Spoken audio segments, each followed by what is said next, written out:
नमस्कार साथियों, स्वागत है आपके अपने ऑनलाइन प्लेटफॉर्म एजुकेशन फैक्ट्री पर।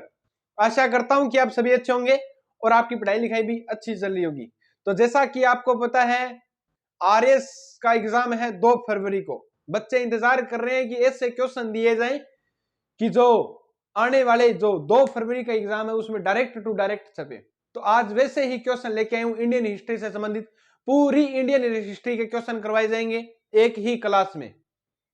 और वो क्वेश्चन आपको पता है समय कितना रह गया, तो उस क्वेश्चन में जो करवाऊंगा सिर्फ आपको क्वेश्चन करवाऊंगा और इस क्लास की जो पीडीएफ है वो आपको व्हाट्सएप और टेलीग्राम चैनल के माध्यम से मिल जाएगी, क्योंकि इसमें सिर्फ क्वेश्चन और आंसर करवाए जाएंगे।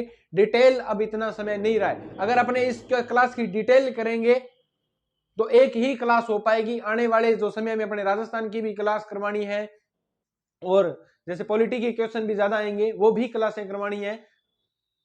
तो मैराथन का मतलब है कि ये मैराथन में इतने क्वेश्चन करवा दिए जाएंगे कि इंडियन हिस्ट्री से कोई भी क्वेश्चन आपको छूटेगा नहीं।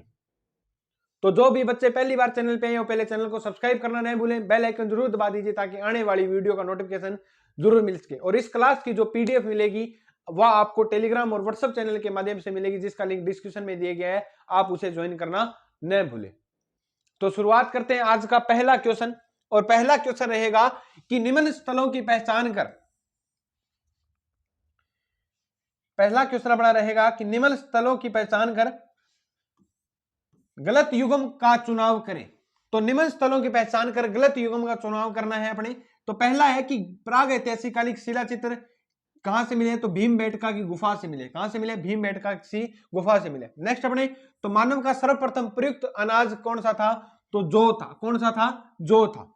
और अपने बात करें तो गंगा घाटी में धान के परिणाम कहां से मिले हैं? कौशाम्बी से। और चौथा ऑप्शन इसमें क्या है कि होमो इरेक्टस कपाल जो कहां से मिला है? नर्मदा घाटी से मिला है। तो इसका बेमेल आंसर रहेगा गंगा घाटी में धान के परिणाम कौशाम्बी से नहीं मिले थे, तो कहां से मिले थे? लहुरा देव से मिले थे। कहां से मिले थे? लहुरा देव। यूपी से क्या मिले थे? धान के परिणाम मिले थे। धान के पहले साक्ष्य मिले थे। याद रखना, सर्वप्रथम साक्ष्य अपने को कहां से प्राप्त हुए थे? मेहरगढ़ से प्राप्त हुए थे। कहां से प्राप्त हुए थे? मेहरगढ़, जो पाकिस्तान में है वर्तमान में।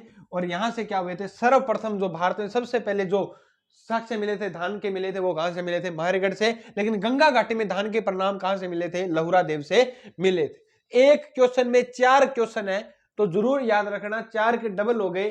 तो अपने क्या है कि ये डायरेक्ट पढ़ने पड़ेंगे, ऐसे कैसे बिल्कुल पढ़ लेना और आने जरूर आएंगे। तो ये क्लास आपके लिए मोस्ट इंपॉर्टेंट रहने वाली। नेक्स्ट अपने बात करें असत्य कथन युग्म का चुनाव करें। अपने बात करें तो पहला है कि प्राग ऐतिहासिक पुरातत्व जनक कौन है? तो अलेक्जेंडर कनिंघम है, ये अपना सही है। दूसरा है कि खाद्यान्नों की कृषि प्रारंभ नवपाषाण काल में हुई थी, बिल्कुल सही है। नेक्स्ट अपने बात करें पशुपालन का प्रारंभ कब हुआ था? तो मध्य पाषाण काल में हुआ था, बिल्कुल सही है। प्राचीन स्थल सरायनहर महदा उच्च पाषाण काल संबंधित है, नहीं, ये बिल्कुल क्या है? गलत रहेगा। इसका जैसे सही आंसर है वो तो ये है, और इसका सही क्या होगा? मध्य पाषाण काल होगा। क्या होगा? मध्य पाषाण काल है इसका सही आंसर होगा। नेक्स्ट क्वेश्चन की बात करें, नेक्स्ट क्वेश्चन रहेगा अपना कि गलत युग्म का चयन करना है। क्या है? गलत युग्म का क्या करना है? चयन करना है। ये स्थान दिए गए, ये स्थल दिए गए, कहां कहां पर स्थित है? तो राखी गढ़ी, इमाम गांव, नवदा तोली, ददेरी, पंजाब। तो इसका सही आंसर क्या रहेगा कि राखी गढ़ी गुजरात में नहीं है, राखी गढ़ी कहां पर है? हरियाणा में है। कहां पर है? हरियाणा में। कहां पर है? हरियाणा में। तो इमाम गांव महाराष्ट्र में, नवदा तोली मध्य प्रदेश में, ददेरी कहां पर है? पंजाब में। ये सभ्यता स्थल। तो राखी गढ़ी कहां पर है? हरियाणा में है। और मेरे को कमेंट में बताना कि राखी गढ़ी की खोज किसने की थी और उत्खनन किसने किया था और कब किया था। नेक्स्ट अपनी बात करें कि हड़प्पा कालीन स्थलों में अभी तक धातु प्रयुक्त नहीं हुई है, तो कौन सी धातु प्रयुक्त नहीं हुई थी हड़प्पा कालीन में? टिन हुई थी, चांदी हुई थी, रत्न हुए थे, लोहा नहीं हुई थी। लोहा की खोज ही कब हुई थी? वैदिक सभ्यता में हुई थी। कब हुई थी? वैदिक सभ्यता में हुई थी। और अंतर्राज्यीय खेड़ा यूपी में पहली बार क्या मिली थी? लोहे की दरांती मिली थी। क्या मिली थी? लोहे की दरांती मिली थी। तो हड़प्पा काल में लोहे की खोज ही नहीं हुई थी, तो इसका संबंध धातु प्रयुक्त नहीं थी। कौन सी? लोहा प्रयुक्त नहीं थी। नेक्स्ट अपने बात करें कि हड़प्पावासी मानव द्वारा पूजे जाने वाले देवता क्या थे? तो पूजे जाने वाले देवता कौन से थे? पशुपति थे। कौन से? पशुपति। वैसे तो अपने बात करें तो शिव जी, पशुपति किसको कहते हैं? भगवान शिव को कहते हैं। तो देवता कौन थे? पशुपति थे। गणेश जी नहीं थे, ब्रह्मा जी नहीं थे, विष्णु महेश नहीं थे, तो कौन थे? पशुपति थे। पूजे जाने वाले देवता कौन थे? पशुपति थे। नेक्स्ट अपने बात करते हैं कि असत्य युगम का चुनाव करें। असत्य युगम का चुनाव अपने को करना है, यह बताना है कि रोपड़ पंजाब में है, राखी गढ़ी हरियाणा में, यह आ गया। बनवाली कहां पर है? हरियाणा में है। रंगपुर नहीं है, रंगपुर यूपी में नहीं है। रंगपुर कहां पर है? गुजरात में। कहां पर है? गुजरात में है। तो डी इसका क्या रहेगा? गलत आंसर है रहेगा। क्या रहेगा? डी मतलब क्या रहेगा? गलत आंसर है रहेगा। नेक्स्ट क्वेश्चन की ओर चलें। नेक्स्ट क्वेश्चन रहेगा अपना कि निम्नलिखित में से युगम सही सुमेलित कीजिए। तो सही युगम सुमेलित करना अपने को। धोलावीरा की खोज किसने की थी? तो जेपी जोशी ने की थी। धोलावीरा के याद रखना सबसे बड़ा स्टेडियम के साक्ष्य, स्टेडियम के साक्ष्य जो कहां से मिलते हैं अपने को? धोलावीरा से मिलते हैं। सुरकोटड़ा, सुरकोटड़ा से अपने बात करें तो घोड़े की हड्डी, घोड़े की हड्डी प्राप्त हुई है यहां से। नेक्स्ट अपने बात करें लोथल, लोथल से डॉकयार्ड। अपने बताना है कि लोथल की खोज एसआर राव ने की, सुरकोटड़ा की जेपी जोशी ने की, धोलावीरा की किसने की? जेपी जोशी ने की। और राखी गड्डी की खोज किसने की थी? तो डीडी राव ने नहीं की थी। कमेंट में बताना कि राखी गड्डी की खोज किसने की थी। तो इसमें सही सुमेलित नहीं है, राखी गड्डी की खोज है डीडी राव ने नहीं की थी। क्या डीडी राव ने नहीं की थी। नेक्स्ट क्वेश्चन की ओर चलते हैं। नेक्स्ट क्वेश्चन है कि सूची प्रथम प्राचीन स्थल से सूची द्वितीय पुरातात्विक खोज के साथ सुमेलित करने में असत्य युगम की पहचान होती है।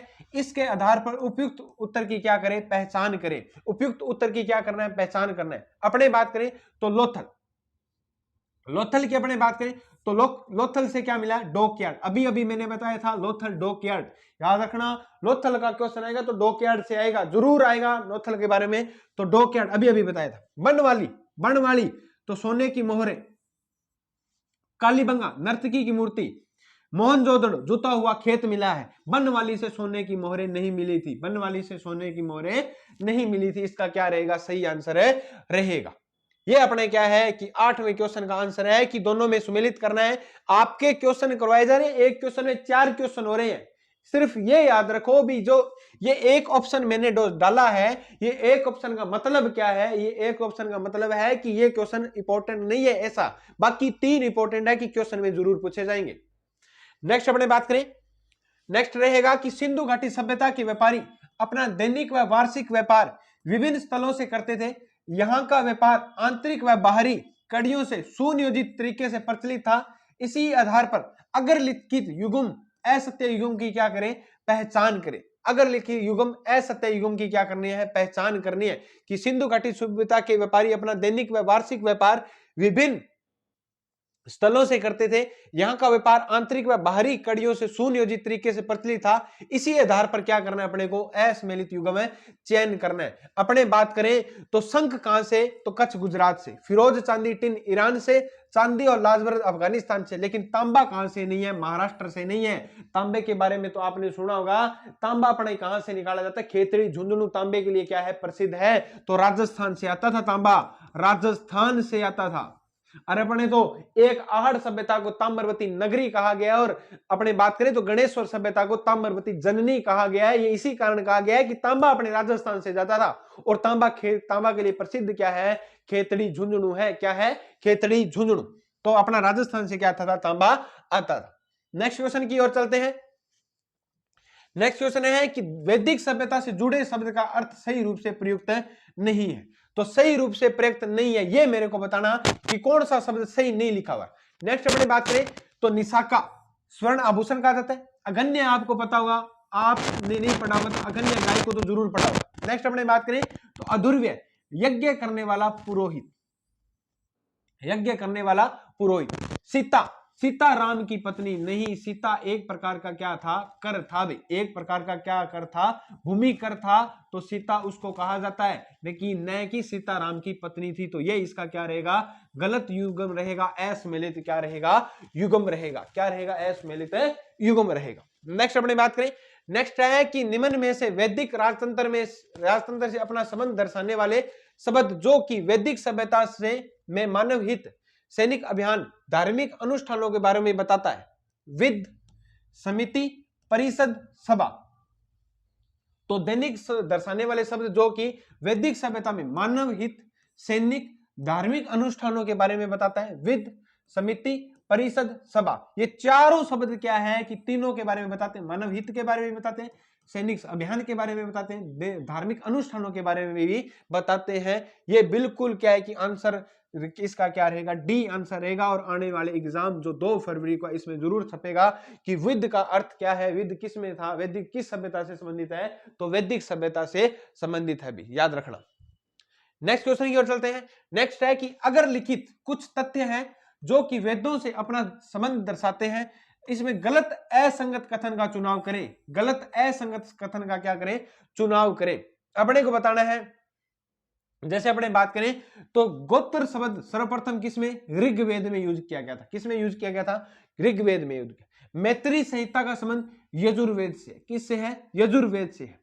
छांदोग्य उपनिषद का संबंध किससे है, शामदेव से। लेकिन इंद्र महाभिषेक का संबंध किससे नहीं है, अथर्ववेद से नहीं है। किससे नहीं है, इंद्र महाभिषेक का जो संबंध है वो किससे नहीं है, अथर्ववेद से नहीं है। बाकी तीनों याद रखना कि गोत्र शब्द का सर्वप्रथम उल्लेख ऋग्वेद में किया गया था। ये आपके लिए मोस्ट इंपॉर्टेंट रहेगा। नेक्स्ट अपने बात करें तो सूची फर्स्ट को सूची 2 से सुमेलित करें। अगर लिखित कूट में उचित कूट का चुनाव करते हैं, उत्तर दें। अपने को बताना है अगर लिखित कूट से, तो ये अपने को मिलान करने हैं। तो ऋग्वेद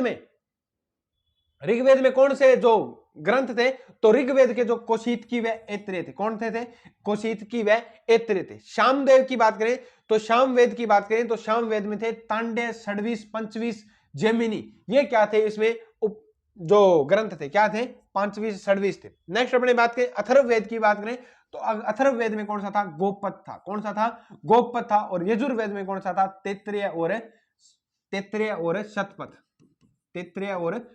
ब्राह्मण, तैत्तिरीय व शतपथ ब्राह्मण उपनिषद था। तो ये पूरी की पूरी क्या है, बिल्कुल सारणी याद रखना। मोस्ट इंपॉर्टेंट क्वेश्चन है, इनमें से जरूर एग्जाम में पूछा जाएगा। इसका सही आंसर क्या होगा, 3 2 1 4, 3 2 1 4, 1 2 3 4 बाबा तेरी जय जयकार। तो 3 2 1 4 इसका क्या रहेगा, सही आंसर रहेगा।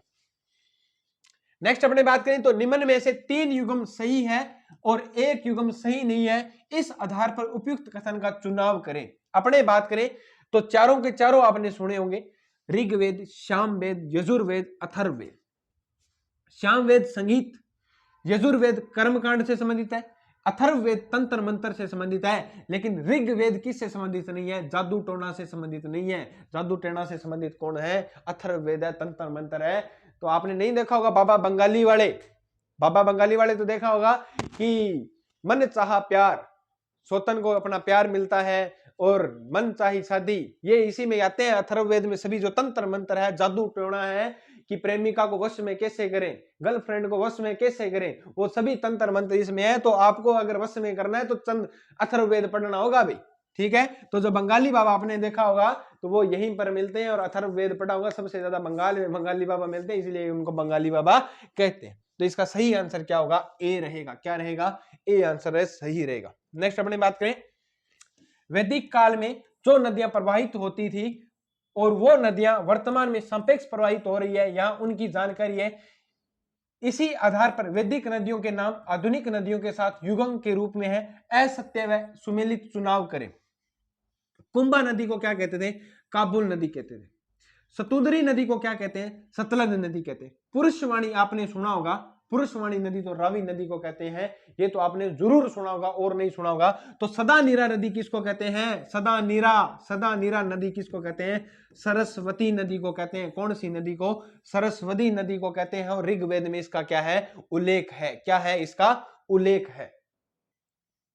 नेक्स्ट अपने बात करें, नेक्स्ट क्वेश्चन की बात करें, नेक्स्ट रहेगा कि 6वीं शताब्दी ईसा पूर्व 16 महाजनपद की जानकारी विभिन्न साहित्य ग्रंथों से मिलती है। सही युग्म का चुनाव करें। तो कौन से महाजनपदों से 16 महाजनपद थे, 16 महाजनपद में सबसे बड़ा जनपद कौन सा था जिसने 15 जनपदों को हरा दिया, उसका नाम था मगध। और मगध में राज करने वाला वंश कौन सा था, मौर्य वंश था। क्या कौन सा वंश था, मौर्य वंश था। और जिसका राष्ट्रीय पक्षी क्या था, राजकीय प्रतीक क्या था, मोर था। क्या था, मोर था।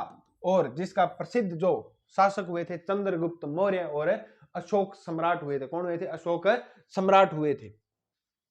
अपने बात करते हैं इनकी जानकारी कहां से मिलती है, तो अंगुत्तर निकाय और भगवती सूत्र से मिलती है। कहां से मिलती है, अंगुत्तर निकाय व भगवती सूत्र से मिलती है। अब मेरे को कमेंट में यह बताना कि राजस्थान में कौन कौन से जनपद थे, राजस्थान में कौन कौन से महाजनपद थे जिन जो मुख्य से अपने राजस्थान में थे। तो 16 महाजनपद थे। राजस्थान में कौन से 16 महाजनपदों में से एक यहां पर रहता था, ठीक है। और जनपद भी थे, एक 16 महाजनपद थे।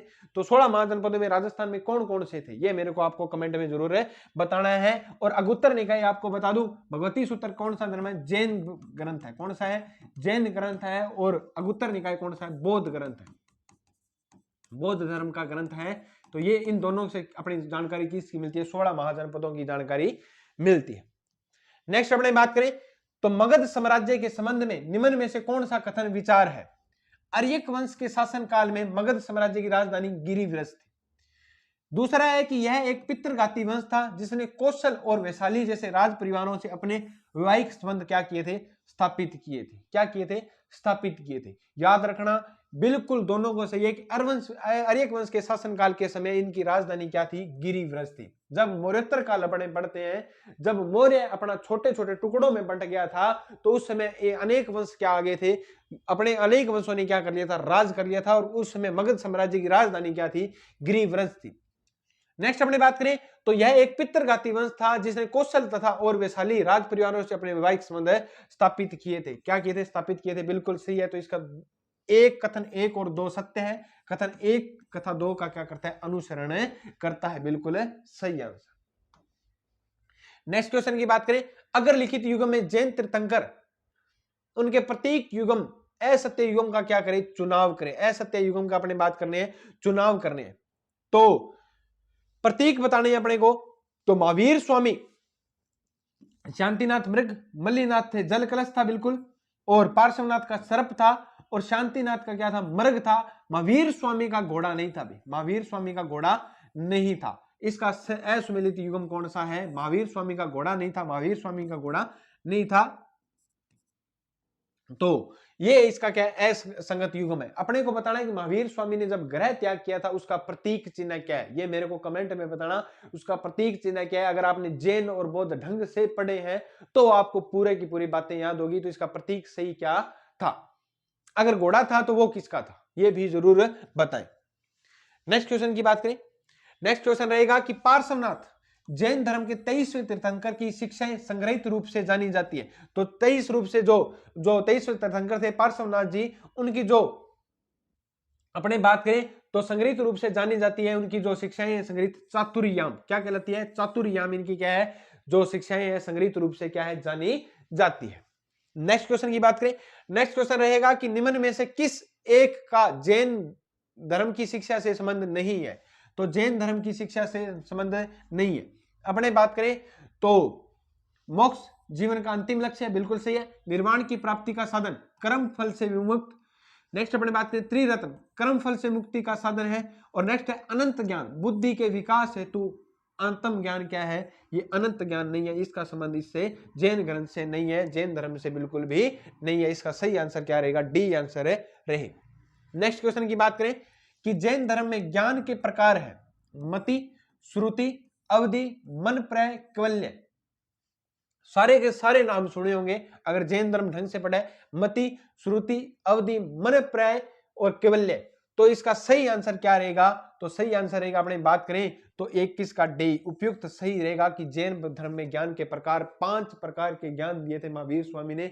अगर 5 प्रकार के ज्ञान प्राप्त कर लेते हो तो ये क्या है, पहला कौन सा था, मति, श्रुति, अवधि, मन, प्रय, कैवल्य। कभी आपको ऑफलाइन मिलेगी या ऑनलाइन कभी क्लास डिटेल से बतानी होगी तो 5 के बारे में डिटेल से बताया जाएगा। लेकिन अभी अपने को क्या है कि एग्जाम पास करना है, प्री पास हो गया तो मेंस में बैठने लायक हो जाएंगे, और प्री पास होना भी बहुत बड़ी बात होती है। नेक्स्ट अपने बात करें तो निम्न में से कोई एक बोध आर्य सत्य अष्टांगिक मार्ग नहीं है, अष्टांगिक मार्ग नहीं है, ये मेरे को बताना है। तो अष्टांगिक मार्ग नहीं है, सम्यक व्याधि नहीं है। कौन सा नहीं है? सम्यक व्याधि अष्टांगिक मार्ग नहीं है। चलते हैं नेक्स्ट क्वेश्चन की ओर। नेक्स्ट क्वेश्चन है कि बौद्ध धर्म के पंच स्कंद शामिल नहीं है। तो पंच स्कंद में कौन सा शामिल नहीं है? बौद्ध धर्म में पंच स्कंद में शामिल नहीं है स्वास्थ्य, रूप, विज्ञान और संज्ञा। कौन सा शामिल नहीं है? स्वास्थ्य नहीं है। कौन सा शामिल नहीं है? स्वास्थ्य इसमें शामिल है नहीं है। नेक्स्ट क्वेश्चन की बात करें। नेक्स्ट क्वेश्चन रहेगा कि महात्मा बुद्ध के संबंध में जीवन घटना से संबंध रखने वाला प्रतीक नहीं है। जीवन घटना से संबंधित प्रतीक जो रहने वाला ग्रंथ है, सॉरी, महात्मा बुद्ध के संबंध में जीवन घटना से संबंध रखने वाला प्रतीक चिन्ह नहीं है।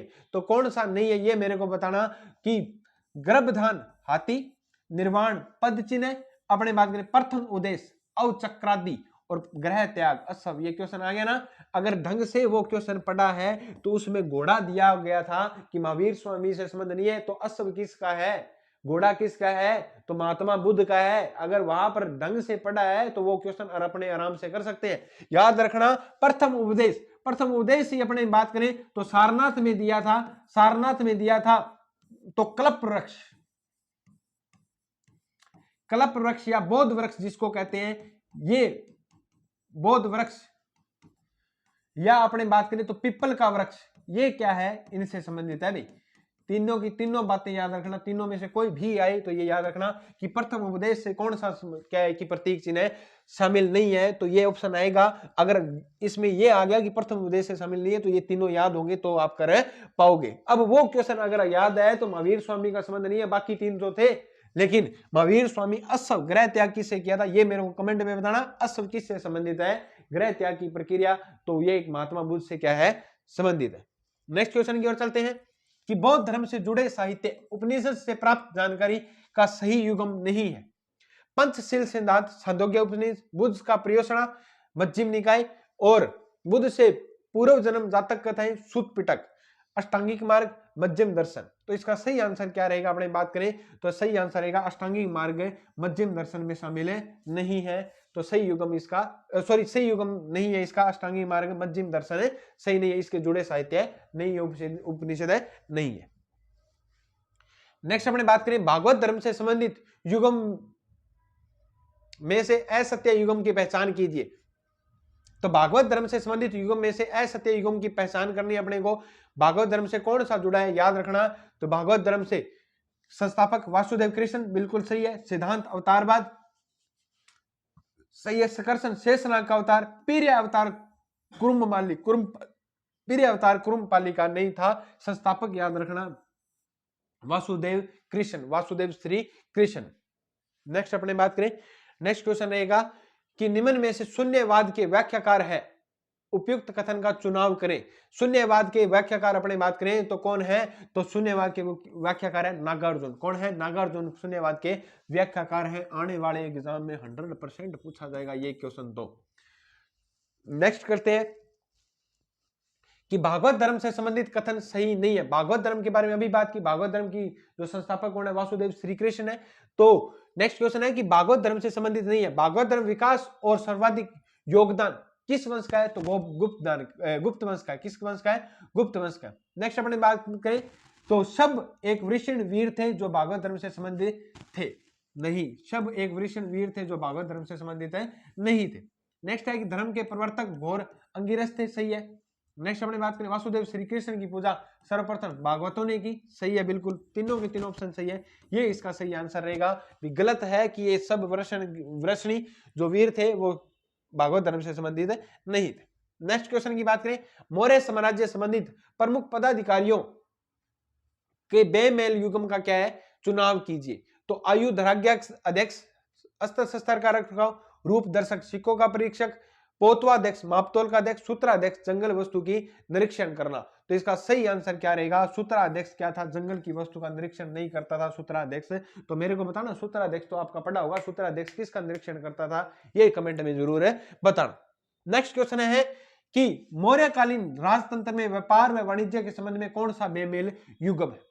सोम ग्राम का मुखिया, दुकुल पेड़ की छाल का वस्त्र, ककड़ी तांबे का छोटा सिक्का, काश्याप्रण रुपये चांदी का सिक्का। तो इसका सही आंसर रहेगा कि सोमग्राम का मुखिया नहीं होता था, सोमग्राम का मुखिया नहीं होता था। सोम क्या है? एक महीन कपड़ा है। क्या है? महीन कपड़ा। सोम का है महीन कपड़ा है। तो मौर्यकालीन राजतंत्र में व्यापार व वाणिज्य में बेमेल युगम कौन सा है? सोम। ये व्यापार ग्राम का मुख्य नहीं था, बल्कि इसका मतलब क्या था? महीन कपड़ा था। क्या था? महीन कपड़ा था। ये तीनों के तीनों मोस्ट इंपोर्टेंट है और दोनों तीनों में से पूछा जरूर है जाएगा। नेक्स्ट क्वेश्चन की बात करें। नेक्स्ट है कि मौर्य काल में विभिन्न विदेशी इतिहासकार आए थे, निम्न में से कौन सा विदेशी राजदूत इतिहासकार इस कालखंड में नहीं आया था? नहीं आया था तो डायनियस, डायोमेकस तो याद है, बिंदुसार के समय में आए थे डायनियस व डायोमेकस, दोनों याद होंगे। तीसरा मेगस्थनीज तो आया था, इंडिका ग्रंथ जिसने लिखा था, लेकिन ह्वेनसांग नहीं आया था। ह्वेनसांग आता ही कब है? 630 ईस्वी में आता है। और किसके समय में आता है? हर्षवर्धन के समय में आता है। हर्षवर्धन के समय में आता है। हर्षवर्धन के समय में आता है। ह्वेनसांग की बात और याद रखना, अपने बेराठ में भी आया था और भीनमाल में भी आया था। भीनमाल को इसने क्या नाम दिया था? पिलो मोलो दिया था। क्या नाम दिया था? पिलो मोलो नाम दिया था। पिलो मोलो। याम तोलो इसको नाम दिया था। याम तोलो, याम तोलो मोलो, याम तोलो मोलो। ये नाम किसको दिया था? विराट को नाम दिया था। किसको दिया था? विराट को नाम दिया था। किसने? ह्वेनसांग ने। ये चीनी यात्री था तो नाम ही ऐसे रखेगा। अब मोदी जी ने क्या कहा? अभी अभी सुना होगा कि मोदी जी ने कहा कि ह्वेनसांग जो आया था वो मेरे गांव में आया था और उसने क्या है कि वो फिल्म शूट करना चाहता था। ये मैंने इंटरव्यू खुद देखा है, उसमें मोदी जी खुद कहते हैं कि ह्वेनसांग मेरे गांव में आया था और वो क्या है कि फिल्म शूट करने आया था, तो मैंने क्या है कि एमबीसी को एक पत्र लिखा था। अब मोदी जी को ये कौन समझाए कि बच्चे हिस्ट्री पढ़कर बैठे हैं 630 ईस्वी, हो सकता है अभी अपने जन्मे नहीं, क्योंकि मोदी जी अपने से बड़े हैं, अपने अभी जन्मे नहीं थे, हो सकता है भी 630 ईस्वी के मोदी जी हो। मोदी जी है तो मोदी जी ने खुद भी ये भी कहा है कि मेरा क्या है कि मेरा जन्म धरती पर क्या है? अवतार हुआ है। क्या है? धरती पर क्या है? अवतार हुआ है। तो वो अगर आपने भी इंटरव्यू देखा है तो ये बात आपने भी गौर की होगी कि ये इस इंटरव्यू, मैंने तो कल परसों स्टोरी भी लगाई थी इसकी, और स्टोरी में उसने वो उनका इंटरव्यू था, उसमें साफ दिखा, वो क्या बोल रहे हैं कि ह्वेनसांग मेरे क्या है कि गांव में आया था और वो क्या है फिल्म शूटिंग कर रहा था। तो ह्वेनसांग, ये पता नहीं कि बच्चों ने क्या है कि आरएस की तैयारी कर रहे हैं और बच्चों ने साफ साफ पढ़ रखा है कि ह्वेनसांग चीनी यात्री था जो हर्षवर्धन के समय में यहाँ पर आया था, वर्धन वंश का शासक था। 630 ईस्वी की बातें हैं। मोदी जी अब चल रहा है 2025। तो इतनी तो मूर्ख किसी को नहीं बना सकते, जिसका पढ़ा लिखा है। मूर्ख वही बनते हैं जो पढ़कर नहीं आते, सीधी सी बात है ये। लेकिन अपने को क्या लेना है? राजनीति से कोई मतलब नहीं है। अपने को याद रखना ह्वेनसांग विदेशी कलाकार मौर्य काल से संबंधित नहीं था, बल्कि किससे था? वर्धन वंश से था। चलते नेक्स्ट क्वेश्चन। मौर्य काल के संबंध में सही सुमेलित नहीं है, सही सुमेलित नहीं है ये बताना है। लक्षणाध्यक्ष, मुद्रा टकसाल अध्यक्ष, अंतर्वशिका, राजस्व, मुद्रा हस्ताक्षरकर्ता, समिन्न दात्री, कोषपाल और संस्थाध्यक्ष, बाजार अधीक्षक। तो संबंध नहीं था। अपने बात करें तो अंतर्वशिका राजस्व मुद्रा हस्तांतरण करता नहीं था। अंतर्वशिका राजस्व मुद्रा हस्तांतरण नहीं था, ये याद रखना। लक्षणाध्यक्ष के बारे में सबसे ज्यादा पूछा जाता है। लक्षणाध्यक्ष मुद्रा के टकसाल अध्यक्ष कहा जाता था। नेक्स्ट क्वेश्चन की बात करते हैं। नेक्स्ट है कि निम्न में से असत्य कथन का चुनाव करें, वंश और संस्थापक बताने।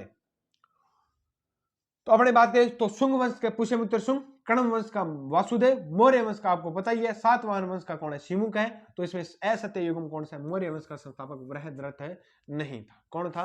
बृहद्रथ नहीं था। तो मेरे को कमेंट में बताओ था कौन? क्योंकि ये जो सरल क्वेश्चन है वही तो गलत करके आते हैं। मौर्य वंश का संस्थापक कौन था?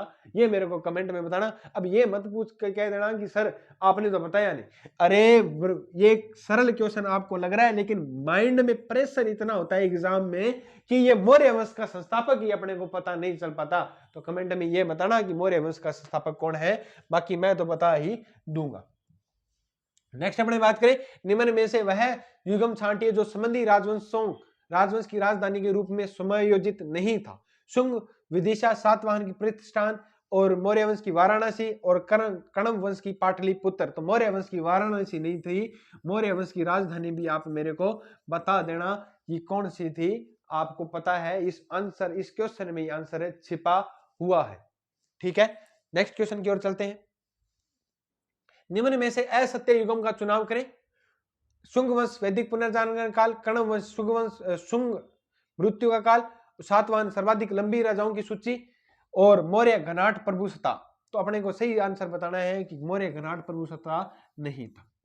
ठीक है, नेक्स्ट क्वेश्चन की ओर चलते हैं। नेक्स्ट है कि इस वाक्यांश में विभिन्न वंश के अंतिम शासक दिए हैं, इनमें से सही उत्तर का चुनाव करें। मौर्य वंश वहद्रथ, शुंग वंश देवभूति, कर्ण वंश सुशर्मा, सातवाहन का पुलवामी द्वितीय। तो सही आंसर क्या रहेगा? 36 का डी रहेगा, सातवाहन पुलवामी द्वितीय इसका क्या रहेगा? सही आंसर क्या रहेगा? बिल्कुल सही है। इसका अंतिम शासक कौन था? यही था। नेक्स्ट अपने बात करें, निम्न में से वह असंगत युगम को छांटिए जो राजवंश से संबंध शासक व मूल स्थान से बेमेल हो। अपने को मूल स्थान से बेमेल बताना है, तो सही आंसर इसका क्या रहेगा? 37 का। तो मेरे को क्वेश्चन पढ़कर जरूर बताएं कि पल्लव वनोजी ईरान से थे, शक मध्य एशिया थे, शुंग धान्य कटक थे, कुषाण चीन से थे। तो अपने बात करें इसका सही आंसर क्या रहेगा? तो शुंग कुषाण धान्य कटक से नहीं थे भी। ये इसका क्या रहेगा? सही आंसर है रहेगा। नेक्स्ट अपने बात करें, निम्न में से कौन सा मंदिर गुप्त काल का नहीं है? तो देवगढ़ दशावतार मंदिर, तिगवा विष्णु मंदिर सागर एमपी, भित्तरग्राम का मंदिर कानपुर यूपी, बुमरा शिव मंदिर सतना एमपी।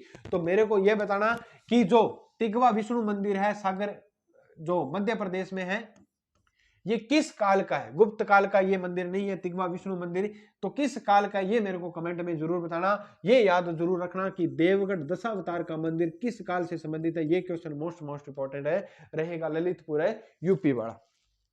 नेक्स्ट क्वेश्चन की ओर चलते हैं। नेक्स्ट है कि गुप्त काल के 4 महत्वपूर्ण रचनाएं अग्रलिखित है, इसके लेखक को युगम के रूप में दर्शाया गया है, गलत युगम का क्या करें? चुनाव करें।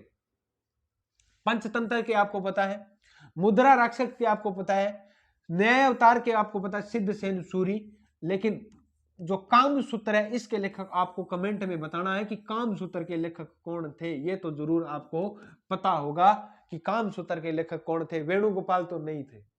अब मेरे को कमेंट में बताना कि कामसूत्र के लेखक कौन थे। ये तो आपके एड भी आती है। नेक्स्ट क्वेश्चन की चलते हैं कि गुप्त वंश से संबंधित शिलालेख का युगम जो सही नहीं है पहचान करें। मथुरा स्तंभलेख चंद्रगुप्त द्वितीय, जूनागढ़ अभिलेख कुमार गुप्त, सुपीरिया अभिलेख स्कंदगुप्त, बितरी स्कंदलेख स्कंदगुप्त। तो कौन सा सुमेलित नहीं है? अपने को बात बताइए। तो सुपीरिया अभिलेख स्कंदगुप्त से संबंधित है, नहीं है। नेक्स्ट अपने बात करें कि गुप्त काल संबंधित प्रमुख अध्यक्ष व उनका कार्य सही युगम सही है। तो सही बताना है कौन सा युगम सही नहीं है। कि गुप्त काल से संबंधित प्रमुख अध्यक्ष अपने को बताना है, इसका सही आंसर नहीं कौन सा नहीं है, सही नहीं है। तो दंड पाशिक पुलिस अधिकारी, दंड पाशिक पुलिस अधिकारी नहीं होता था। दुर्वाधिकारी राजस्व एकत्रण, अग्रहारिक वन विभाग होता था, महाअक्ष पटलिक अमव्यय व लेखा जोखा बिल्कुल सही है। तीनों की तीनों चीजें सही है, बिल्कुल दंड पाशिक यह पुलिस अधिकारी नहीं होता था। नेक्स्ट क्वेश्चन की बात करें कि नटराज की प्रसिद्ध कांस्य की मूर्ति है, यह किसका नमूना है? चोल कला का नमूना, मौर्य कला का नमूना, शक काल का नमूना, कुषाण काल का नमूना। तो चोल काल का नमूना क्या है? इसका सही आंसर रहेगा कि नटराज की जो मूर्ति है, नटराज आपने देखा होगा बड़े बड़े इंस्टीट्यूट, बड़े बड़े स्कूल, उनमें भी आपके भी नटराज की मूर्ति तो देखी होगी। वो नटराज की मूर्ति किस वंश की है? चोल वंश के, चोल वंश के समय की क्या है? मूर्ति है भी।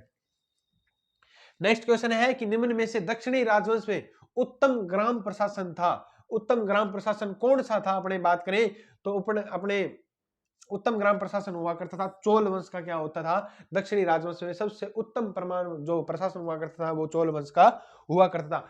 दक्षिणी भारत में 3 ही वंश हुआ करते थे, चेर चोल पांड्य, मुख्य 3 वंश हुआ करते, बाकी छोटे छोटे थे, जिसमें सबसे प्रसिद्ध कौन सा था? चोल था।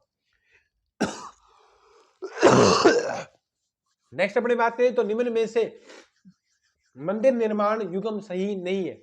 अताश्वर मंदिर हर्ष, कैलाशनाथ मंदिर पल्लव राज सिंह, कोरंगनाथ मंदिर चोल के प्रातन, राजेश्वर मंदिर चोल के राजराज। नेक्स्ट अपनी बात करें तो याद रखना सबसे ज्यादा जो पूछा जाता है राजेश्वर मंदिर चोल के राजराज का बनाया हुआ नहीं था। अपने बात करें तो जो गुप्त वंश से संबंधित है वो सबसे ज्यादा, गुप्त वंश और गुज्जर प्रतिहार से जितने भी मंदिर है वो सबसे ज्यादा याद रखना भी, क्योंकि क्वेश्चन पूछा जाएगा तो इनसे पूछा जाएगा। आपने सुना होगा कि गुज्जर प्रतिहार में तो मुख्य जो बात है वो है एक त्रिपक्षीय संघर्ष।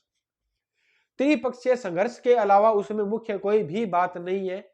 तो उसमें जो गुर्जर प्रतिहार काल में सबसे ज्यादा स्थापत्यता कला का विकास हुआ था, सबसे ज्यादा मंदिर बने थे, उन मंदिरों को ढंग से पढ़ लेना।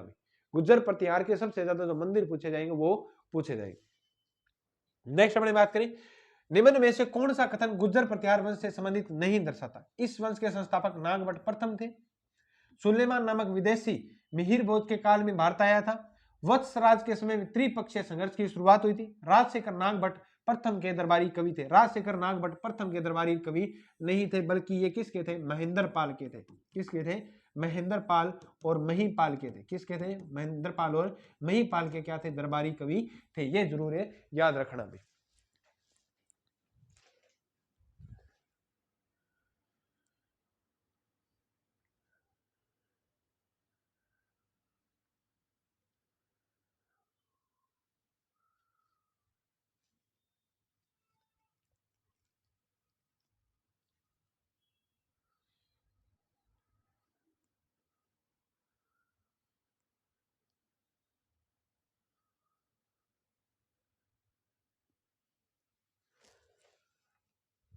नेक्स्ट अपने बात करें, नेक्स्ट क्वेश्चन की बात करें। नेक्स्ट क्वेश्चन रहेगा कि निम्न में से कौन सा प्राचीन शिक्षा स्थल युगम नहीं बनाता? तो कांची कराची पाकिस्तान क्षेत्र में, अहिल पाटन हिंदू और जैन ग्रंथ, धारा सभा स्थापना भोज परमार, तक्षशिला सिंधु व झेलम के मध्य। तो इसका सही आंसर क्या रहेगा? अपने बात करें तो ए आंसर सही रहेगा, कांची कराची में नहीं है, पाकिस्तान के क्षेत्र में नहीं है। नेक्स्ट अपने बात करें तो निम्नलिखित में से सही कथन का चुनाव करें। तुकान ए चहलगामी इल्तुतमिश, इक्ता प्रथा इल्तुतमिश, नायब ए मुमलकुत बहराम शाह, नियाबत ए खुदाई बलबन। इसका सही आंसर क्या रहेगा? अपने बात करें तो सही कथन बताना अपने को। जैसे अपने बात करें तो इसका सही आंसर रहेगा 1 2 3 4, बाबा तेरी जय जयकार। तुकान ए चहलगामी इल्तुतमिश ने की थी। इक्ता प्रथा की शुरुआत भी इल्तुतमिश ने की थी। नायब मुमलकत बहराम शाह ने की थी। नायब ए खुदाई बलबन ने इसकी शुरुआत की थी। नेक्स्ट अपने बात करें, नेक्स्ट क्वेश्चन रहेगा कि निम्न में से सुमेलित नहीं है। इल्तुतमिश ने सिक्के प्रारंभ किए थे टक्का व जित्तल के। नेक्स्ट अपने बात करें 48 के क्वेश्चन की बात करें तो रजियास ने सिखों को उद्मत इला निस्वा कहा। बहराम शाह ने गैर इस्लामी प्रथा का चलन किया था। बलबन ईरानी सिद्धता प्रथा, कौन सी? सिद्धता प्रथा रक्त लो नीति बनाई थी। ये मोस्ट इंपोर्टेंट है। रक्त लो नीति किसके द्वारा अपनाई गई थी? बलबन के द्वारा अपनाई गई थी। ये मोस्ट इंपोर्टेंट है। बहराम शाह के बारे में याद मत रखना, बहराम शाह ने गैर इस्लामी प्रथा का चलन नहीं किया था। सिद्धता प्रथा की आते ही मेरे को सिजदा करना है, पेबोश करना है, पेबोश प्रथा, सिजदा प्रथा किसने स्टार्ट की थी? लो व रक्त की नीति किसने बनाई थी? बलबन ने अपनाई थी। याद रखना इल्तुतमिश के टक्का व जित्तल नामक 2 क्या मुद्राएं भी चलाई थी किसने? इल्तुतमिश ने। नेक्स्ट अपने बात करें, नेक्स्ट क्वेश्चन रहेगा कि असत्य युगम का चुनाव करें। दीवान ए कही मोहम्मद तुगलक, अमीर ए शादोद मोहम्मद तुगलक, हज की व्यवस्था रासव खर्चे में से गयासुद्दीन तुगलक, दीवान ए खैरात फिरोज शाह तुगलक। असत्य युगम के अपने को चुनाव करना है तो हज की व्यवस्था गयासुद्दीन तुगलक ने नहीं चलाई थी। नेक्स्ट क्वेश्चन की ओर चलते हैं। नेक्स्ट है कि निम्न में से युगम सही नहीं है का चुनाव करें।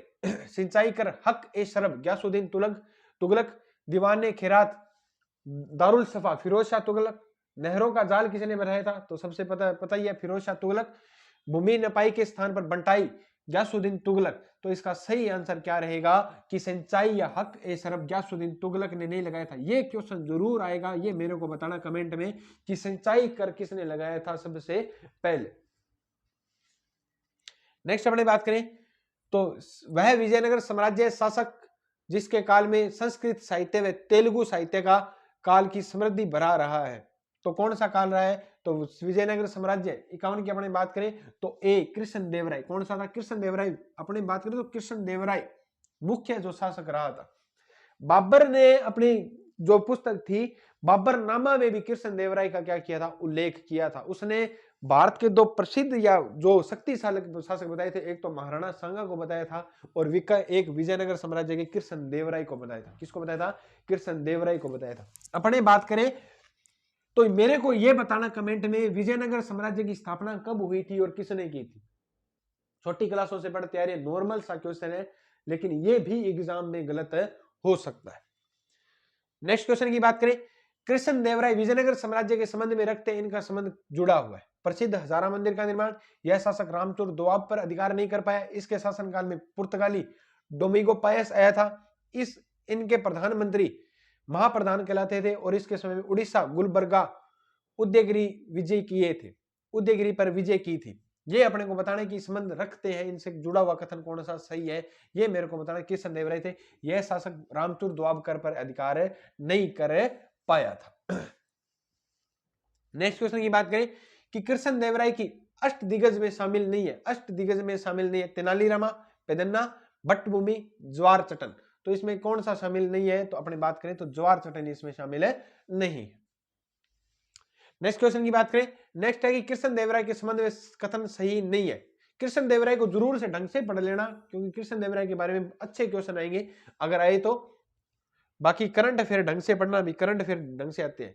तो कृष्ण देवराय के संबंध में कथन सही नहीं है। इन्हें आंध भोज कहा जाता है। इन्होंने आमुक्त मादले तेलुगु भाषा में लिखा था। कृष्ण देवराय ने वारंगल कस्बा बसाया था। हम्पी में विठल स्वामी मंदिर का निर्माण करवाया था। तो कृष्ण देवराय के बारे में याद रखना, कृष्ण देवराय ने वारंगल कस्बा बसाया था, यह कथन सही नहीं है, याद रखना। हम्पी, अब मेरे को कमेंट में यह बताना कि हम्पी किस नोट पर छपा हुआ है और हम्पी कहां पर स्थित है। नेक्स्ट अपने बात करें तो निम्न में से असंगत युगम की पहचान करें। विदेशी यात्री का काल व शासक ये बताने हैं। तो विदेशी यात्री किस किस के समय में आए थे, तो डोमिंगो पायस कृष्ण देवराय के समय में आया था। हेनसांग किसके समय में आया था, हेनसांग बुक्का द्वितीय के समय में नहीं आया था, हेनसांग हर्षवर्धन के समय में आया था। ये गलत है, बाकी तीनों क्या है, सही है। नेक्स्ट क्वेश्चन की ओर चलते हैं। नेक्स्ट क्वेश्चन है कि सूफी संत व उनके द्वारा प्रचलित सिलसिला असत्य युगम की पहचान करना है। तो मोइनुद्दीन चिश्ती चिश्तिया, शेख स्वामुद्दीन सोहरावर्दिया, शेख अहमद सरहिंदी नक्शबदिया, दारा सिको सतारी। दारा सिको सतारी नहीं चलाया था, दारा सिको ने सतारी नहीं चलाया था। अगर आपने ढंग से हिस्ट्री पढ़ी है तो औरंगजेब तो इसको दारा सिको को क्या मानता था, हिंदू मानता था और कहता था ये कौन सा मुसलमान है, दारा सिको तो क्या है, हिंदू है। ये इसको अपना जो गायत्री मंत्र था वो कंठस्थ याद था, और आपको कि गायत्री मंत्र तो हमें याद है, लेकिन ये मुसलमान था, इसको याद था। अब मेरे को बताना ये किस से संबंधित था, ये किस संत सूफी संत, जो जैसे अपने बात करें तो मोइनुद्दीन चिश्ती ने चिश्तिया संप्रदाय चलाया था, तो दारा सिखों ने कौन सा अपना अलग से संप्रदाय था, इसका अलग से था, वो मेरे को जरूर बताना। नेक्स्ट अपने बात करें सूफी संत व प्रमुख धार्मिक सुधारक व संप्रदाय असुमिलित कौन सा है। स्वरूबुद्दीन, बहाउद्दीन जकारिया, कादरी, सैयद मोहम्मद जिलानी, नक्शबंदी, ख्वाजा बाकी बिला, सतारी मोहम्मद अली। इसका सही आंसर क्या रहेगा, इसका सही आंसर रहेगा सतारी मोहम्मद अली से संबंधित है, नहीं है। नेक्स्ट क्वेश्चन की बात करें, लखनऊ में 1916 को संपन्न 31वें कांग्रेस के वार्षिक अधिवेशन के संबंध में एक सही कथन है। मुस्लिम लीग पृथक निर्वाचन की मांग स्वीकार नहीं की। यह समझौता कांग्रेस और मुस्लिम के बीच में तिलक की मध्यस्थता से संपन्न हुआ था। इस अधिवेशन की अध्यक्षता अंबिका मजूमदार ने की थी। इस समझौते में तिलक ने स्वराज्य मेरा जन्म सिद्ध अधिकार है, इसे मैं लेकर रहूंगा का नारा दिया था। तो इस आपने ढंग से पढ़ा है तो मुस्लिम का प्रवर्तन निर्वाचन की मांग तो इस समय हुई नहीं थी। इस समय आपको मैंने बताया था कि 1907 में कांग्रेस क्या हो गई थी, अलग हो गई थी। 1916 में क्या होगी, एक हो गई। तो जो समझौता है, लखनऊ समझौता है, वो मुस्लिम लीग और अपने बात करें तो कांग्रेस के मध्य हुआ था। वो बाल अपने मोहम्मद अली जिन्ना किसकी अपने सॉरी मुस्लिम लीग की तरफ से मोहम्मद अली जिन्ना आया था और अपने कांग्रेस की तरफ से गए थे इस समझौते में बाल गंगाधर तिलक। कौन थे, बाल गंगाधर तिलक, क्योंकि नरम दल के नेता थे, उनकी क्या हो चुकी थी, डेथ हो चुकी थी, और नरम दल वालों ने गरम दल वालों को 1907 में बाहर निकाल दिया था कांग्रेस पार्टी से। लेकिन जब बाल गंगाधर तिलक वापिस जेल से आए थे, तो जेल काट कर आए थे, तो इस जेल काट के आने के बाद वो कांग्रेस में मिलना चाहते थे, लेकिन वो मिला नहीं रहे थे। लेकिन उनकी मृत्यु होने के बाद कांग्रेस को क्या मिला, कांग्रेस ने मिला लिया वापिस से। एनी बेसेंट ने क्या किया था, बाल गंगाधर तिलक के साथ क्या किया था, समझौता किया था। ये बात जरूर है, याद रखना। नेक्स्ट क्वेश्चन है कि 1916 में लखनऊ का कांग्रेस अधिवेशन तिलक व जिन्ना का महत्वपूर्ण योगदान रहा था। ये देखो मैंने बता दिया, तिलक व जिन्ना के मध्य क्या हुआ था, लखनऊ समझौता हुआ था। इस समझौते के संबंध में असत्य कथन कौन सा है। गरम दल व नरम दल का पुनः एक होना बिल्कुल सही है। मदन मोहन मालवीय इस समझौते का समर्थन प्रदान किया। मुस्लिम लीग प्रथम निर्वाचन की मांग स्वीकार की। इस समझौते को कांग्रेस पैक्ट कहते हैं। तो याद रखना इसका सही आंसर क्या रहेगा कि मदन मोहन मालवीय इस समझौते का समर्थन प्रदान किया था। यह गलत है। मदन मोहन मालवीय ने इस समझौते का अस्वीकार किया था और मदन मोहन मालवीय ने इस समझौते का विरोध भी किया था। यह गलत है। मदन मोहन मालवीय ने लखनऊ समझौते का क्या किया था? विद्रोह किया था। क्या किया था? विरोध किया था। सॉरी, विरोध किया था। क्या किया था? विरोध किया। नेक्स्ट अपनी बात करें, नेक्स्ट है कि बंगाल विभाजन के समय असत्य कथन। याद रखना 16 अक्टूबर 1905 को बंगाल विभाजन लॉर्ड कर्जन के द्वारा किया गया। इस समय बंगाल के लेफ्टिनेंट गवर्नर एंड्रयू फ्रेजर थे। बंगाल विभाजन 4 प्रांतों में विभाजित किया गया। स्वदेशी आंदोलन का तत्कालीन कारण बंगाल विभाजन था। बिल्कुल सही है। स्वदेशी आंदोलन स्टार्ट ही किस कारण हुआ था कि हम स्वदेशी वस्तुओं को अपनाएंगे और विदेशी वस्तुओं का बहिष्कार करेंगे। और आपने सुना होगा कि डॉक्टर रविंद्रनाथ टैगोर ने तो अमार सुमार बांग्ला भी लिखा था इसकी याद में। और रविंद्रनाथ टैगोर ने तो राखियां भी बंधवाई थी कि हम मुस्लिम हिंदू भाई भाई हैं। स्वदेशी आंदोलन में चलाई थी, याद रखना। और अपने बात करें तो इसमें असत्य कथन बताना है। असत्य कथन की अपने बात करें तो इसका सही है कि बंगाल विभाजन 4 प्रांतों को विभाजित नहीं किया गया था। ठीक है।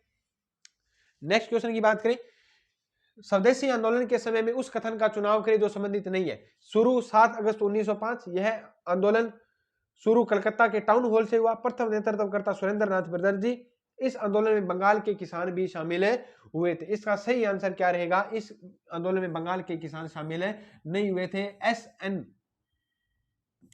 एन बनर्जी ने सबसे बड़ा भाषण दिया था। 7 अगस्त 1905 को क्या हुआ था? इसकी शुरुआत हुई थी।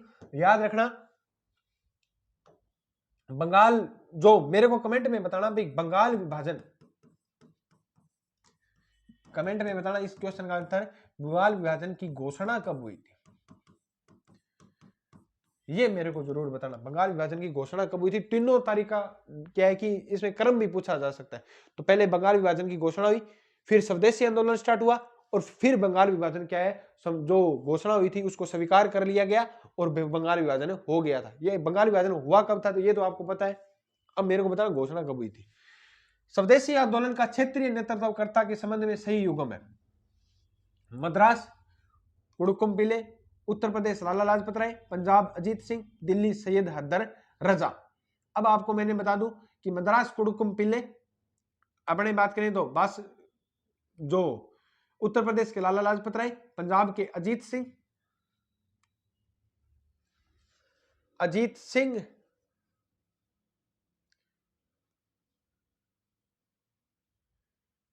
और मद्रास के कुडुकुम पिल्ले, ये मेरे को लगता है इसने गलत टाइप किया है।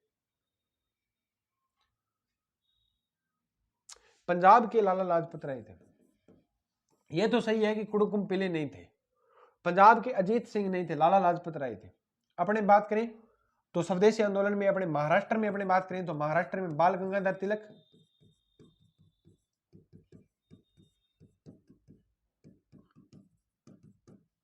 तिलक अपने बात करें तो दिल्ली में सैयद हैदर रजा हो गया।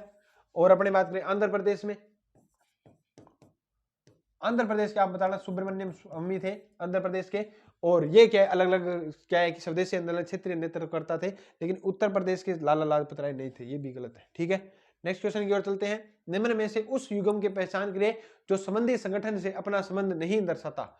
Hindustan republic association Ram Prasad Bismil, Abhinav Bharat VD. Savarkar, Anushilan Samiti Kapendra Surendranath Banerjee, Hindustan social republic association Chandrashekhar Azad. तो अपने को बताना है इसका सही आंसर क्या रहेगा। इसका सही आंसर रहेगा अनुशीलन समिति सुरेंद्रनाथ बनर्जी। कपेंद्र घोष नहीं थे, वीरेंद्र घोष थे। कौन थे? बारिंदर घोष अनुशीलन समिति। नेक्स्ट अपने बात करें, निम्न में से उस घटना का चुनाव करें जो असंगत है। दिल्ली में बम कांड चंद्रशेखर, कंकोरी षड्यंत्र राम प्रसाद बिस्मिल, राजेंद्र लिहाड़ी, गद्दर पार्टी 1913 में लाला हरदयाल, चिट्टगांव आर्मर कांड 1930 में सूर्य सेन, कल्पना दल गणेश घोष। तो इसका सही आंसर क्या रहेगा? 64 का ए रहेगा। दिल्ली में बम कांड चंद्रशेखर से संबंधित है नहीं था। आपने मेरे को बताना कि दिल्ली का जो बम कांड हुआ था वो कब हुआ था और किस कारण हुआ था।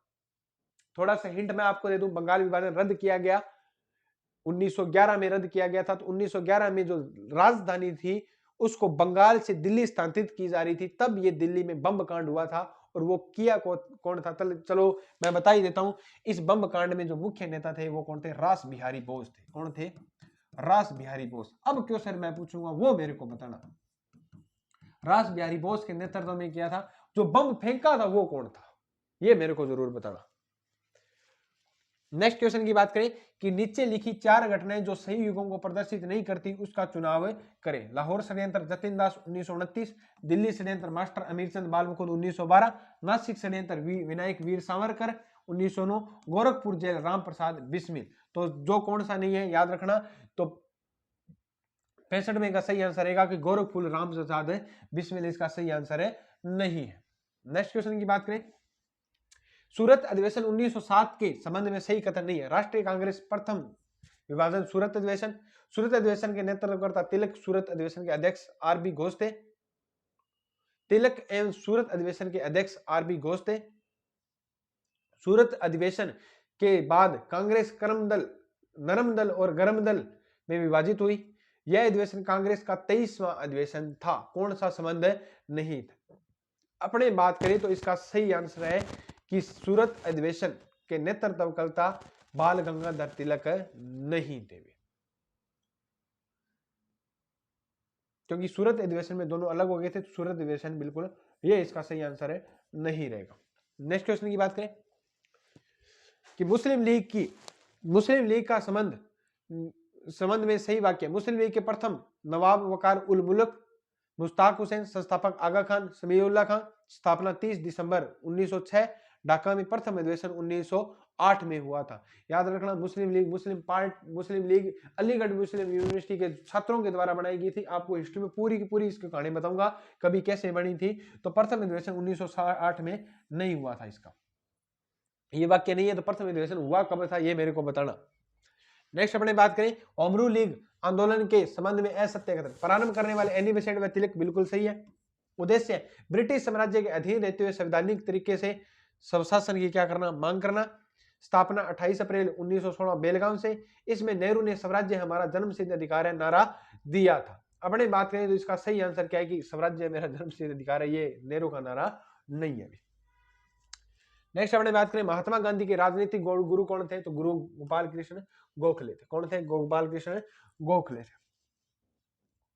नेक्स्ट अपने बात करें, महात्मा गांधी से जुड़ी घटनाओं के सही क्रम बताइए। पहला चंपारण किसान आंदोलन, साबरमती खेड़ा और असहयोग आंदोलन। साबरमती आश्रम खेड़ा आंदोलन, चंपारण आंदोलन, असहयोग आंदोलन। साबरमती आश्रम, चंपारण आंदोलन, खेड़ा आंदोलन, असहयोग आंदोलन, असहयोग आंदोलन, चंपारण खेड़ा आंदोलन और साबरमती आश्रम। तो सही आंसर क्या रहेगा? साबरमती आश्रम। जब गांधी जी आए थे तो पहले साबरमती आश्रम की स्थापना की थी, फिर चंपारण आंदोलन हुआ था, फिर खेड़ा आंदोलन हुआ था, फिर कौन सा आंदोलन हुआ था? असहयोग आंदोलन हुआ था। नेक्स्ट अपने बात करें, ऑल इंडिया ट्रेड यूनियन 1920 के संबंध में असत्य कथन है। कांग्रेस के प्रथम अध्यक्ष लाला लाजपत राय, इसके संस्थापक एम.एन. जोशी। पहला सम्मेलन 30 अक्टूबर 1920 को। इसके पहले वक्ता कौन थे? राम प्रकाश थे। तो इसका सही आंसर क्या रहेगा?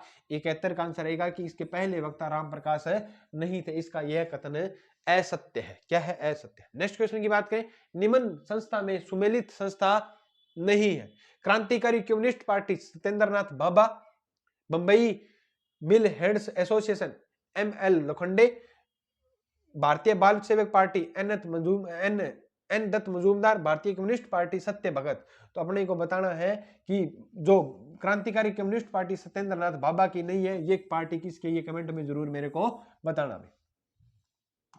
नेक्स्ट क्वेश्चन की ओर चलते हैं। नेक्स्ट है कि खिलाफत आंदोलन 1919-1922 के संबंध में सही कथन तथ्य। खिलाफत आंदोलन के नेता शौकत अली, मोहम्मद अली। खिलाफत आंदोलन का मुख्य विरोध कांग्रेस ने किया था। 1919 के अखिल भारतीय खिलाफत सम्मेलन अध्यक्ष महात्मा गांधी ने की थी। उद्देश्य भारत के मुसलमानों में ब्रिटिश विरोध भावना जागृत करना। इसका मुख्य उद्देश्य क्या था? अपने बात करें तो सही था, और खिलाफत आंदोलन का मुख्य विरोध कांग्रेस ने नहीं किया था।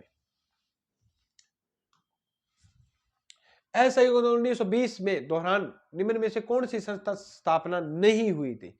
जामिया मालिया हुई थी, वो अलग बात है, मोदी जी नाम गलत लेते हैं। गुजरात विद्यापीठ की स्थापना हुई थी। काशी विद्यापीठ की स्थापना हुई थी, सुरेरा विद्यापीठ की स्थापना नहीं हुई थी। मुख्य 3 ही तो बनी थी उस समय। अगर ढंग से असहयोग आंदोलन पढ़ा है तो 3 जो विद्यापीठ बनी थी, तीनों की तीनों याद होनी चाहिए। नेक्स्ट अपने बात करें चोरा चोरी घटना 5 फरवरी 1922 में संबंध में सही कथन नहीं है। इस घटना का संबंध सांप्रदायिक हिस्सा था। घटना गोरखपुर यूपी जनपद की थी, बिल्कुल सही है। यह घटना 12 फरवरी 1922 असहयोग आंदोलन समाप्त हुआ था, यह सही है। इस घटना में 22 जवान जिंदा जले थे, बिल्कुल सही है। यह सांप्रदायिक हिंसा नहीं थी, सांप्रदायिक हिंसा नहीं थी, बल्कि ये हुआ था कि उस समय क्या है कि ये असहयोग आंदोलन के क्रांतिकारियों के द्वारा ही एक पुलिस स्टेशन में क्या है आग लगा दी गई थी। और गांधी जी खुद भी क्या चाहते थे, असहयोग आंदोलन को बंद करना चाहते थे, लेकिन चोरा चोरी कांड वो क्या था, एक बहाना था। और उसी दिन चोरा चोरी कांड हुआ था 12 फरवरी 1922 को। इसी दिन असहयोग आंदोलन क्या कर दिया था, समाप्त कर दिया था। अब मेरे को यह बताना कि कांग्रेस ने असहयोग आंदोलन कब समाप्त किया था। कांग्रेस की बात कर रहा हूं, गांधी जी ने समाप्त कर दिया था 12 फरवरी को। कांग्रेस ने असहयोग आंदोलन समाप्त कब किया था, यह आंसर मेरे को बताना। नेक्स्ट क्वेश्चन की ओर चलते हैं। नेक्स्ट क्वेश्चन है कि निम्न में से संस्था व उनके संबंध में व्यक्तित्व के असंगत है। बंगाल प्रजा पार्टी, मोहब्बल उल हक, बारदोली सत्याग्रह सरदार पटेल, कुक्का आंदोलन 1860 में राम सिंह, और चंपारण सत्याग्रह 1917 में गांधी जी।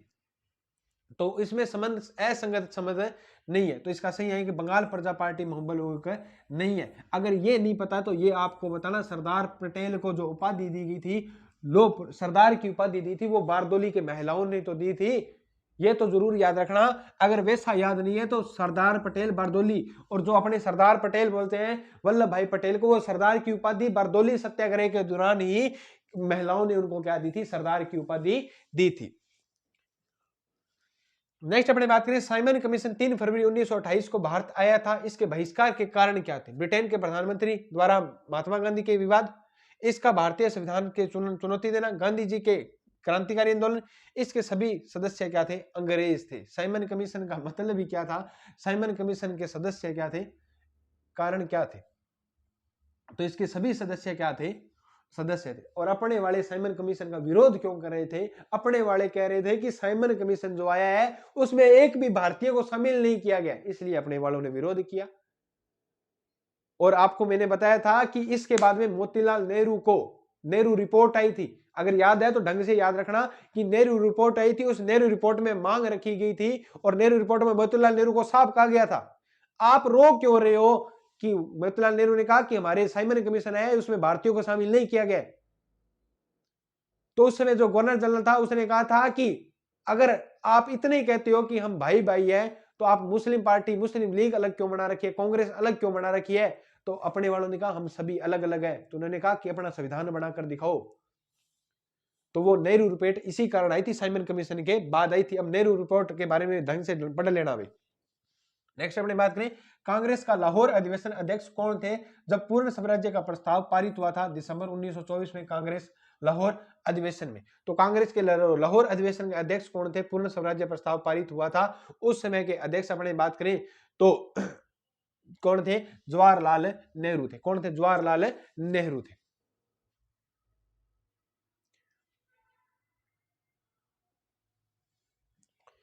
नेक्स्ट अपनी बात करें, निम्न में से वो घटना कौन सी है जो सही नहीं दर्शाई गई। सविनय अवज्ञा आंदोलन 1936, पेशावर कांड चंद्र सिंह गढ़वाली 23 अप्रैल 1900, दांडी यात्रा 12 मार्च 1930, गांधी इरविन समझौता 5 मार्च 1931, सविनय अवज्ञा आंदोलन 1936 सही नहीं दर्शाई गई। तो सविनय अवज्ञा आंदोलन आपको पता है, सविनय अवज्ञा आंदोलन की शुरुआत 1930 में होती है। नेक्स्ट अपनी बात करें, पुनः समझौता, पुनः पैक्ट समझौता 1932 में सही कथन है।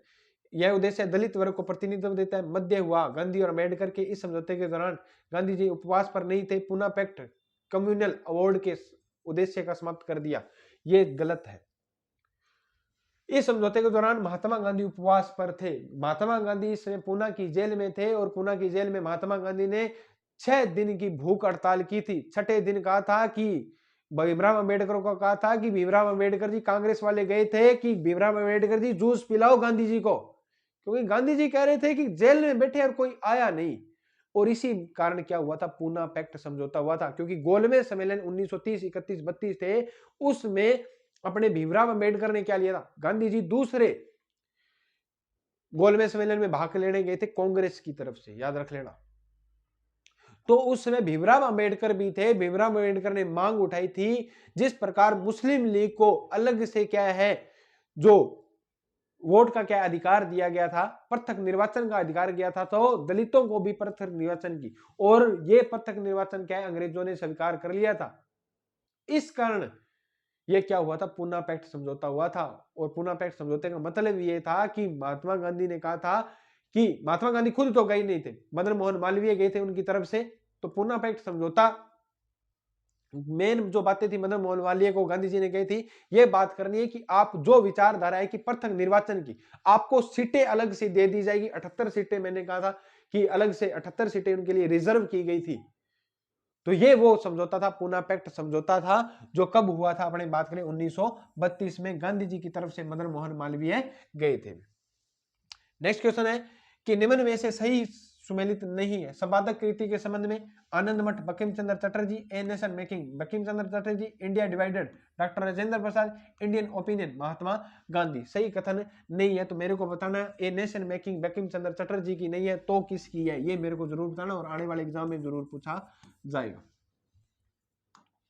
नेक्स्ट क्वेश्चन है कि निम्न में से सही युग्म का चुनाव करें। संस्था और संस्थापक, लेड social society Dwarkanath Tagore, Indian association Surendranath Banerjee, forward bloc Subhash Chandra Bose, और आजाद हिंद फौज।